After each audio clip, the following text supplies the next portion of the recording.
You are listening to a Pod Bros exclusive.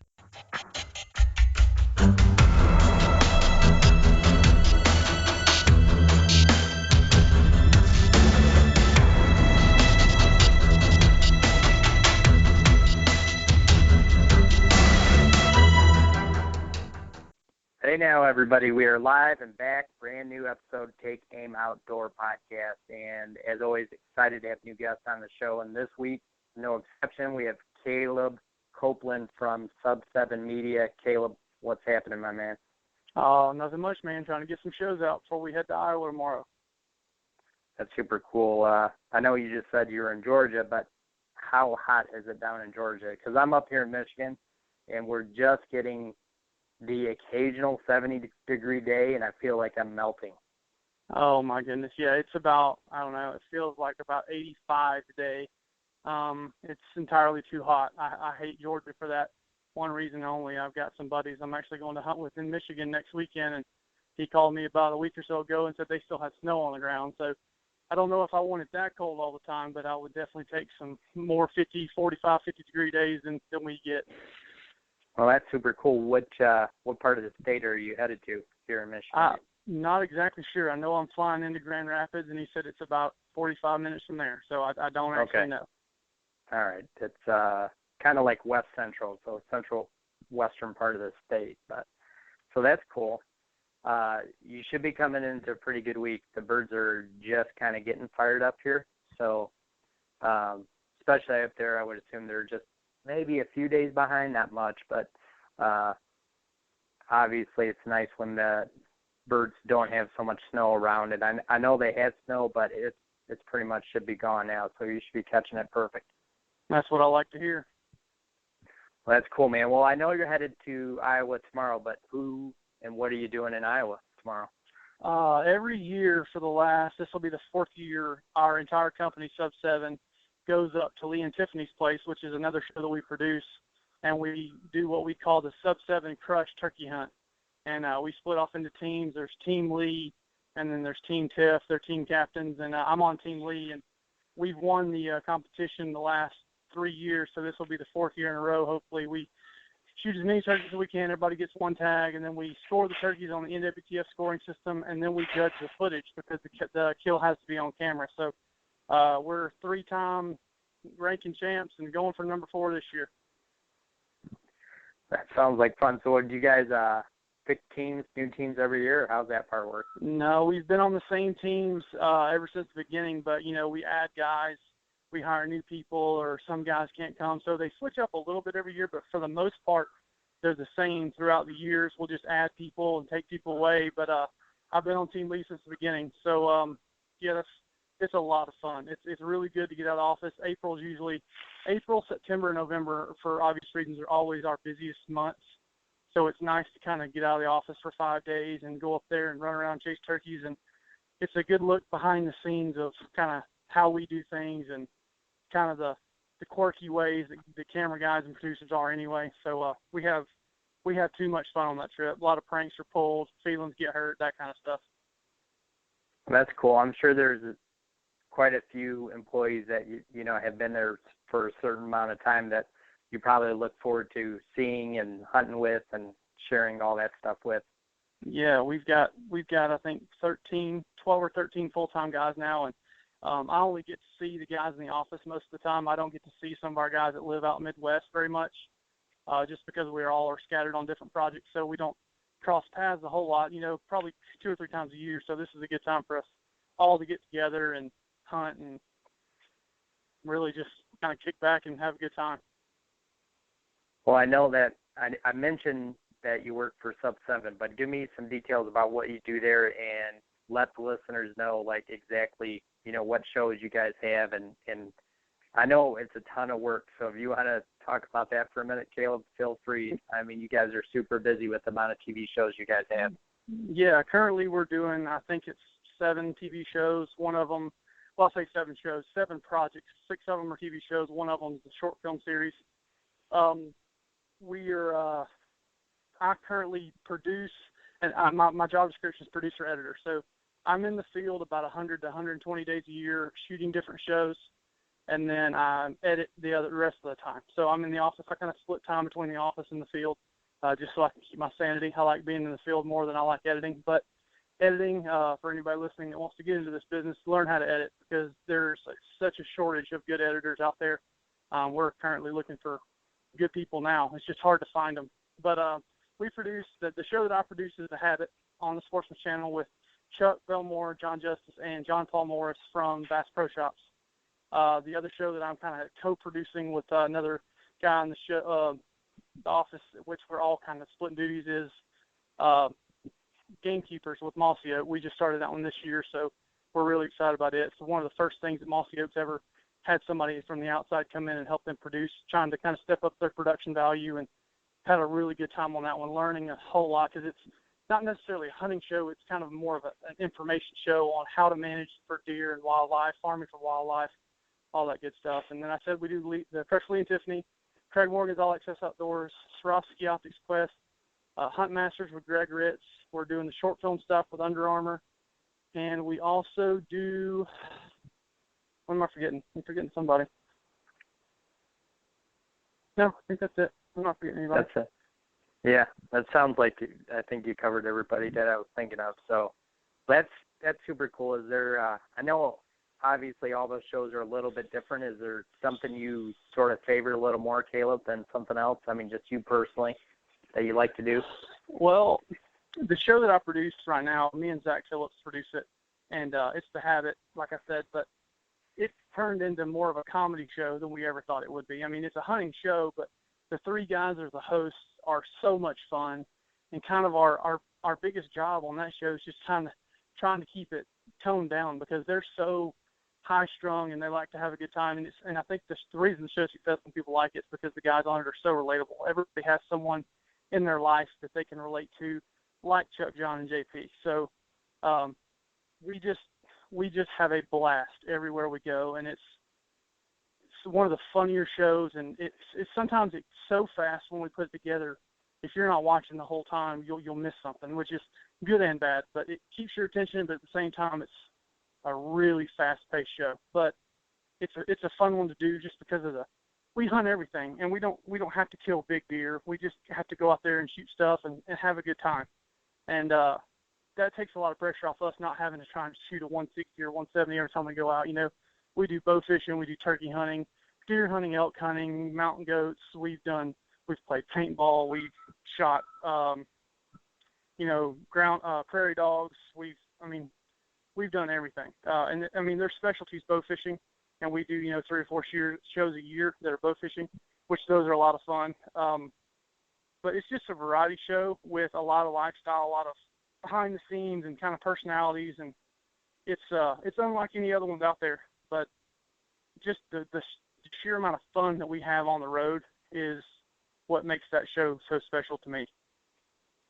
That is really cool. I know that you mentioned, you spend 120 days in the field. So is there something you by chance favor to hunt as, a little more than something else? Well, I mean, obviously my favorite thing to hunt is probably going to be elk, which we don't get to do a whole lot of just because the trips are so expensive, and I've only gotten to do a couple of them. But if I had to choose one to do all the time, I'd have to get in a little bit better shape, but it would be elk. But I enjoy, honestly, the only thing I don't enjoy is I don't enjoy filming waterfowl hunts. And Chuck, our one of our hosts of The Habit, he gets on to me for it because he'd rather duck hunt than anything. But I love to duck hunt. I love to shoot ducks just as much as anybody else does. But as far as filming them, it's miserable. I don't enjoy it. Filming anything that's flying 70 miles an hour and trying to shoot them, and they just once you shot one duck, you shot them all. They all look the same.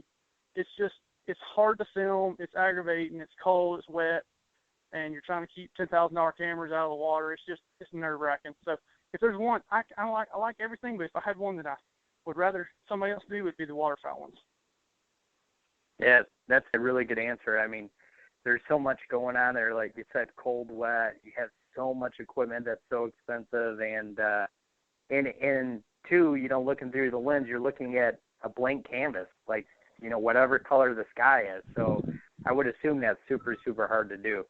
Yeah, and we do a lot in the Mississippi, which are a lot of trash ducks, a lot of divers and stuff like that. And those ducks are so fast. They don't come in and circle and then commit. They come in just like a F-15 fighter jet, cutting air. And if you're not on them and they're shooting them, it's just you didn't get it. And it's aggravating a lot of the times because when you're filming duck hunts, you want to get full frame, high speed, the epic, beautiful footage, and very rarely the duck that you're on full frame, high speed, and in focus gets shot. It's usually the one behind it or the one in front of it, or they miss that duck 15 times and it gets out of there. So it just, for whatever reason, for me, it just never works out like I have it in my head. Yeah, I could only imagine. I've filmed some stuff in my life. I've never tried to film waterfowl, and I think I'm with you, Caleb. I don't think I'm ever going to try it either. Yeah, if you ever want to get really good and frustrated, go try and film one. Yeah, I'll pass. But so, well, that's cool. So you're, like we were talking about, you're headed to Iowa. So how long are you going to be in Iowa? And what else do you guys got going on besides the team turkey hunt? Well, we've got we all drew second season tags. We always try to go up there third season this year. We're going up second season. So we can hunt Friday, Saturday, Sunday, Monday, Tuesday. So it's a 5-day season. And then I turn right back around, get back home Wednesday night, and turn right back around and head your way to Michigan on Thursday. So I just got back from Kentucky yesterday. Actually was at a bachelor party, and we shot 5 turkeys in 2 mornings with all the guys that were there. So we had a blast doing that. So I've already got a pretty good jump on turkey season already. Man, that's pretty awesome. I'm a little jealous right now. Do what now? I said that is pretty awesome. I'm a little bit jealous right now. Yeah. It was that place was on fire. The turkey, the first one that I killed, he probably gobbled 300 or so times before I finally pulled the trigger on him, and every other bird that we killed was just on fire. It's what you dream up turkey hunting is supposed to be. They gobble, they answer every time you call. They come in as the decoys, and you shoot them, and right as soon as they come out of strut, or it's just the stereotypical perfect scenario for killing turkeys. That was this last weekend. That's pretty awesome. What part of Kentucky were you guys in? Just curious. Actually, we were in North Central, about an hour, 45 minutes, north of Lexington. Actually, not too terribly far from Cincinnati. Yeah, you're probably really close then. So, Yeah, we actually pretty close to Ohio River, I assume. Yeah, we went to a Reds game Monday night because we'd already killed all our turkeys and we couldn't hunt anymore. Oh, that's an awesome trip. Yeah. So I assume you got a ton of work. I know you told me before the show started that you schedule time for the fall and what you guys are doing, but I mean, I would assume it's pure madness. So if you want to talk about that for a minute, how much scheduling you have to do for everybody for hunts and yourself, and how all that works has got to be mind-blowing. Well, before I started doing this, I always wondered how shows did it too, and I think every show is different, but it just seems like at Sub7, we'll try and schedule something and we'll try and get it on the calendar, and it rarely ever works out that way because we all know if you do enough hunting or fishing or chasing anything outdoors, that weather is such a big part of it. And when we're filming shows, you've heard people say, they're on a 5-day hunt and day 4 they haven't killed anything and they're kind of feeling the pressure to shoot something. Well, that's the real thing, because when you pay, I think it's once it averages out during airtime for the habit, I mean, each episode is going to cost us like $13,000. So you go on a 5-day hunt that you've paid for and you haven't killed anything on day 4. Well, that's camera guys, that's production costs, that's airtime, that's all these things that you've had to pay, and you don't have anything to show for it. So you're talking sometimes $20,000, $25,000, $30,000, and you went home empty-handed. So there's a lot of pressure associated with it. So the scheduling gets moved around a lot just because of the weather. Sometimes we'll have 2 or 3 hunts every fall that are last minute. They're like, hey, the ducks are here. Or, hey, I've got deer moving, getting pictures of them. Y'all get here. And with the habit, we drive almost everywhere. 90% of the time we drive. Like last year, I figured out we had over 400 hours in the truck just because we live in Georgia, which is the worst place to live to do what we do. So every time we drive somewhere, it's 12 to 14 hours. This last year, we drove to North Dakota. It was a 22-hour one-direction trip, and we didn't kill a limited ducks the whole time we were there. So needless to say, our morale was a little low after that one. But we burned it down pretty good September and November. This year, October is looking like it's going to be pretty busy, and I'm trying to figure out which hunts I'm going to go on and which hunts I'm not, because I've got a little boy that will be here end of May, so I'll have a 3 or 4 month old once the season rolls around, and that'll be my second one. I've got a little girl that's 2, so trying to make sure I'm not gone for too awful long and leave my wife at home with 2 kids under 3. That might not go over very well with her. No, it usually doesn't. There's always a fine line, as you know, between the hunting and the taking care of mama, so to speak. Oh yeah, for sure. So what's the underlining of why you guys drive so much, for the habit? Well, we always. Yeah, that's probably the main reason, and because we always have at least 2 of the 3 hosts on every show.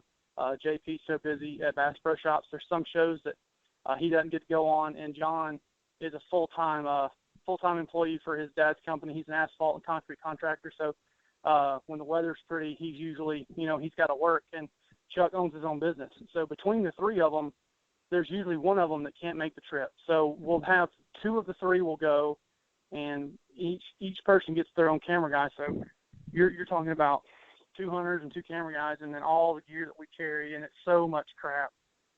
So in between cameras, mics, tripods, camera arms, all that good stuff. So to fly it would be extremely expensive, and you're always going to have to leave something behind because you can't carry as much stuff.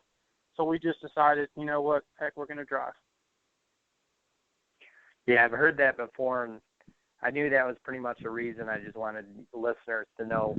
But, I know exactly what you're talking about because, again, I've done some filmed some hunts, been on some hunts like that, and it's an insane amount of gear and an insane amount of work to get one hunt done. Well, and that's what somebody asked me the other day, kind of what a timeline is in creating an episode, and I kind of tried to put it in perspective with them, is say you're going to do an elk show, and we go on an elk hunt for 7 days. So we're a week into this elk hunt. We kill 1 elk on that trip. All right, well, now we're going to make that into an episode. Now we take all the cameras, all the footage, everything we shot over that 7 days, and we bring it back to the office, and we start cutting on it. Well, on average, to edit an episode, it takes 2 work weeks, 10 full edit days. That's 8 hours a day at a computer. So there's 3 weeks dedicated to 21 and a half minutes of content that gets aired. They will air, 3 times in 1 week, and that's it.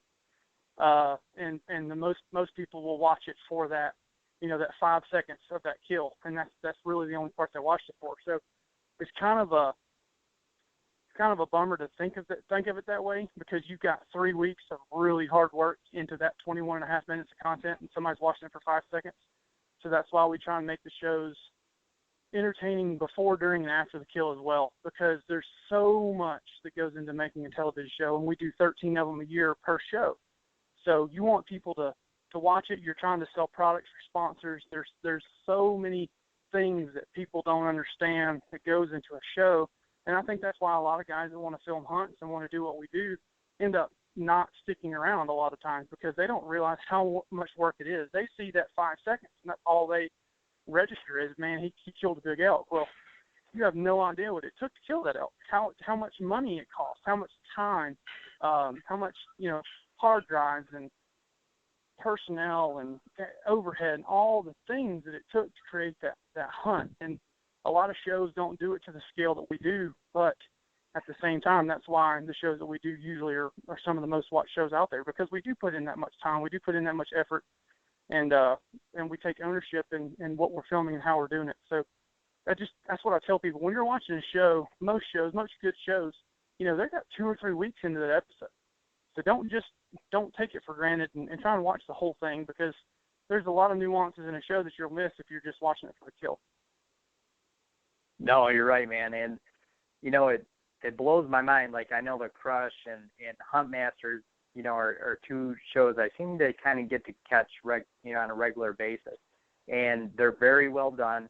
And it always, I know what well done looks like, you know what I mean? And it kind of blows my mind, because I know the cost and the effort behind it. And I'm always like, how does somebody even produce one of these? Because it's just so immense, and there's so many people and pieces involved. Yeah, and that's a lot of people say, and they find out how much it costs to produce a show with Sub7, and it's expensive. And I'll be the first one to tell you it's expensive. But look at the shows that we do, and those are the shows that are making money, that are doing this for a living. Well, yeah, you can do them cheaper, but when you hire a production company to do something, that comes with so much value. It comes with a team of people that have been doing this, and they do this every day. It's not a side job or a side project or a hobby for them. This is what we do every day, day in and day out. And we're here to tell good stories. We're here to film hunts, and that's what we love to do. So, yeah, the bottom line, yeah, that's a big number. But if you have a good enough show, sponsors are going to pay for it, and you're still going to make money to do it. So that's what I try and tell people is, yeah, it's scary. It's scary as hell to get started. But at the same time, look at these guys that are out there, and they're killing it. They have good shows. They don't skimp on their production. They don't skimp on their hunts. They don't skimp on anything like that because they know that value is going to come back to them in the end. Yeah, I would assume they have to, or there wouldn't be a Sportsman's and Outdoor channel. There wouldn't be. So that's good to hear that they are, getting that return because, it's just unfair for me because I know some of the numbers and it's just so mind-boggling. But especially for upper-end content like you guys provide, and you guys do some of the best stuff out. So that's super cool. Well, do you guys? Sorry, go ahead. Just something to add to that, and at the same time, I'll talk to people that want to do a show, and they'll find out what it costs. But doing a hunting television show and doing it right is just like owning a business, any other business. Usually, when you start a business, you don't make money year one. You're going to lose money year one. You'll probably lose money year two. Year three, you break even. Year four, you start making money. That's just like any other business out there. So for guys that go and think it's a get-rich-quick thing, could not be the furthest from the truth. So you gotta work at it just like you work at anything else. I mean, there's so many aspects, not just in the show. Then there's the social media, the marketing, the selling the show, the sponsor relationships, the hunts, the outfitters. There's so many things that go in. It's a full-time job if you want to do it right. No, it is. Absolutely it is. And crazy that you guys are doing that for 7 shows at that kind of level. Yeah, it's like I said, it's a full-time job. Oh, yeah, for sure. What do you got going on this fall, Caleb?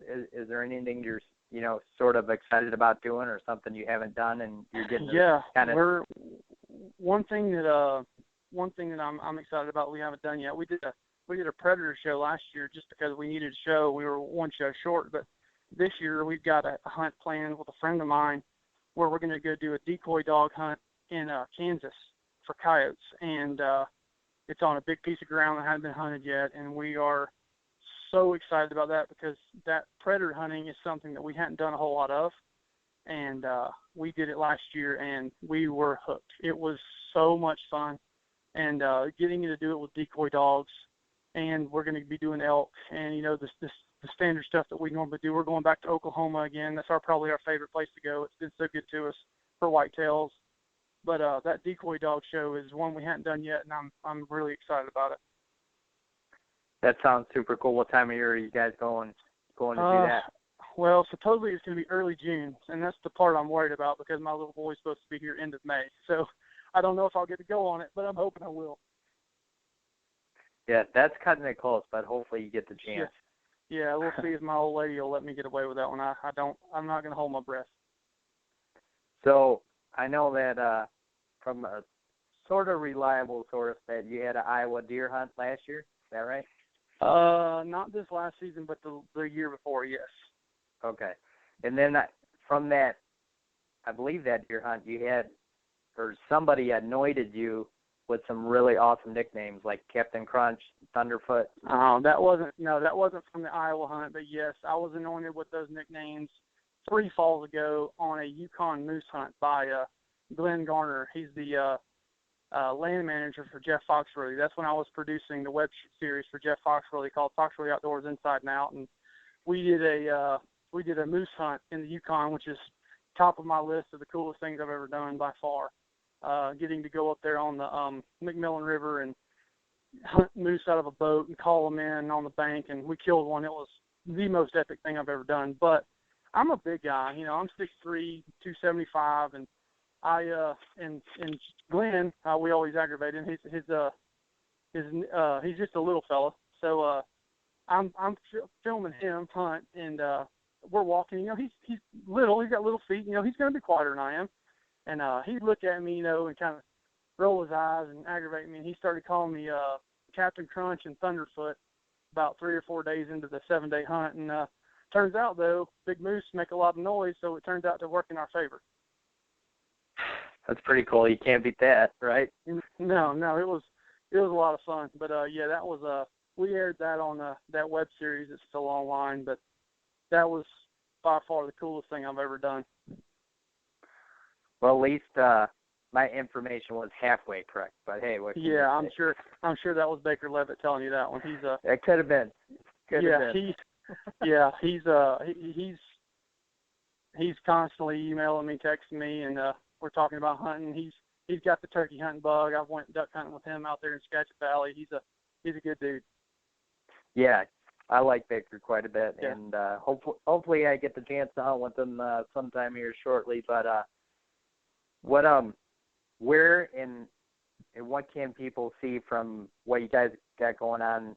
Sub7 like website, and give me the rundown on that stuff, Caleb. Yeah, the Sub7's website's Sub7 SUB the number 7.tv, and you can go on there and you can see all the shows that we currently work on and some of the ones that we formerly worked on, and all their their reels, kind of the highlights from them.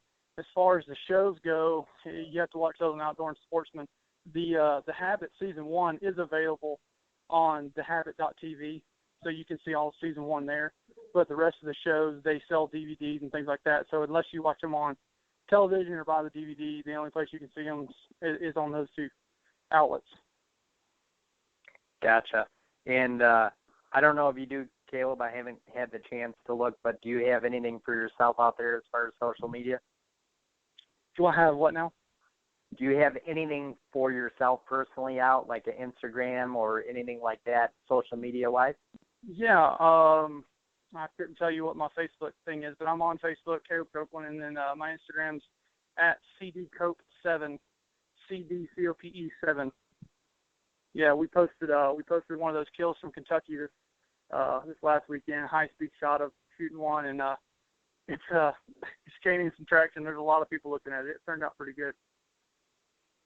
That's awesome, man. Well, I'll definitely include that in the show notes, and I think it was cool to actually have the time with you today, because I get those questions all the time, and I'm like, man, I don't produce TV or edit, but so I think it was cool to have the listeners, get to hear a lot of what you said today, just about the amount of effort and work involved to do a TV show, because it's not just hitting the red record button. Yeah, for sure. It's a lot more than that, and kind of my boss said it better than I've ever heard it said before, is you're not filming a hunt. You're filming a television show that happens to be about hunting. So hunting is just the subject matter. It's still a television show, but it's just the subject matter changes. So that's kind of the thing that kind of put it in perspective for me is how to go about, telling a story and doing a television show. So that's kind of my 2 cents on it. No, absolutely. That's a very, very well put point for sure. So, Caleb, man, thanks for your time, and good luck in Iowa. No problem, man. I appreciate it. Absolutely. And boys and girls, as you know, the show will be live every Tuesday, outdoorpodcastchannel.com, podbros.com, and on iTunes. Make sure you leave us a 5-star review and give us some comments. And we'll see you guys down the trail next week.